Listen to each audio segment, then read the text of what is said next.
guys, Chris here with Super Savvy Travelers. Hey, it's almost go time and it's almost time for you to get ready to pack and get on your trip to Italy. So I wanted to give you some pointers because there's a lot of things that you don't know about traveling, especially if it's your first time and especially if you're coming to southern Italy where things are a little bit different. So the first thing I wanted to let you know is make sure that if you arrive on a Sunday, if you're arriving in a big city, it's probably okay. And if you're arriving to an airport that has rent-a-cars and that's what you're trying to do, that's probably okay, but make sure it is before you arrive. If you're arriving like in Scalea or anywhere down in southern Italy, chances are the rent-a-car places are not going to be open on Sunday at all. And a lot of the stores are closed on Sunday. Here in Mola, they're open in the morning, but in the afternoon, everything's the dead zone. The only thing you can get is a focaccia and ice cream in the piazza. So be prepared for that.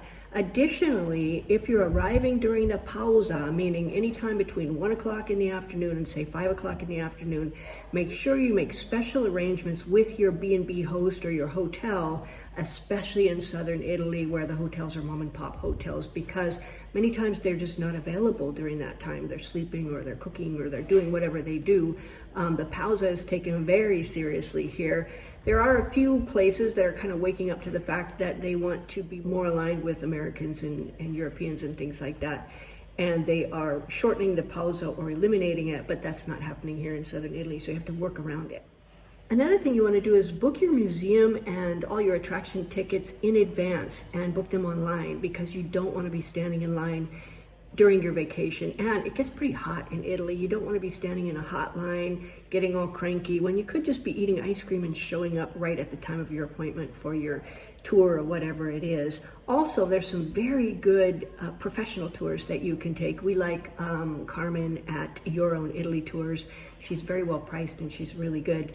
And Through Eternity Tours has been great with us too. There's been other tour companies too, and we really should make a list of them for you guys, but we've had some really good experiences with these professionals. Okay, another thing is be ready for really hot weather. In Rome, it gets very hot in summer, and as you can imagine, the black cobblestones along the streets get blisteringly hot. So not only for yourself, make sure you wear good shoes, make sure that you plan your activities so that you're in an air-conditioned area somewhere during the middle of the afternoon. And you can do your sightseeing out and about in the morning or in the evenings. Now, in the evenings, there are certain areas in Rome. I know, get mosquitoes, bring mosquito repellent with you or buy some at the pharmacy. Make sure you have sunscreen. Make sure you have electrolytes. Check with your doctor. I'm not a doctor, but I found that they can be very helpful if you're feeling a little wiped out after a hot day. So another thing is if you have a dog and you're bringing your dog, please be aware that their feet get really hot and the cobblestones getting so hot creates like a little oven down there under their tummies. And you want to make sure that they're not overheating because they're right close to that source of heat. So take frequent breaks, make sure you have protection for their feet or walk in the shade. Give them lots of water, bring it with you.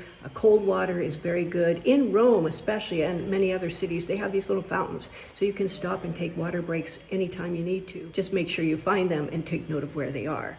Another thing is don't eat at the restaurants near the attractions. They are going to be expensive and they're probably not going to be as good. Also, be aware of any restaurants that try to herd you in. They got the barkers out front and they're trying to get you to come and eat, and they can be quite pleasantly aggressive, but just don't eat there. Go a few blocks in. Find the ones with the menus that are in Italian and look at the places where the Italians actually eat, and you're going to get a great meal. You may not know what you're ordering, but you got Google Translate, so you can definitely find something delicious. Another thing is getting euros. Don't change money at the restaurants or the train stations, and be aware that some of the ATMs set up there are not really ATMs connected with the bank, and they can be ruinously expensive, and I don't think they're that secure. So make sure you find ATMs that are connected to a reputable bank if you're going to use one. Also, make sure that your account is set up so you can get money out of the ATM when you're in Italy. The best thing I've found is to order your euros in advance and bring them over. Also, make sure you have small change. You want to get water, you want to get ice cream and that sort of thing. It's nice to have a pocket full of coins. Another thing is don't flash around your wealth. Leave all the expensive stuff at home. Pickpockets are a fact of life, especially in the high tourist seasons, and they're all over. They're not just in Naples or in Rome, they're all over the place.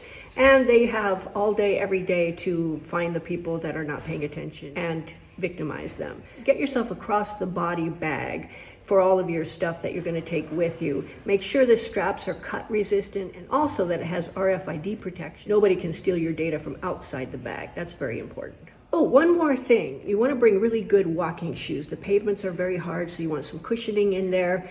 And start walking before you go. The last thing you want to do is be exhausted by 11 o'clock because you've walked too far. So start building up your stamina before you go to Italy so you can really take the time and enjoy it and you won't be exhausted.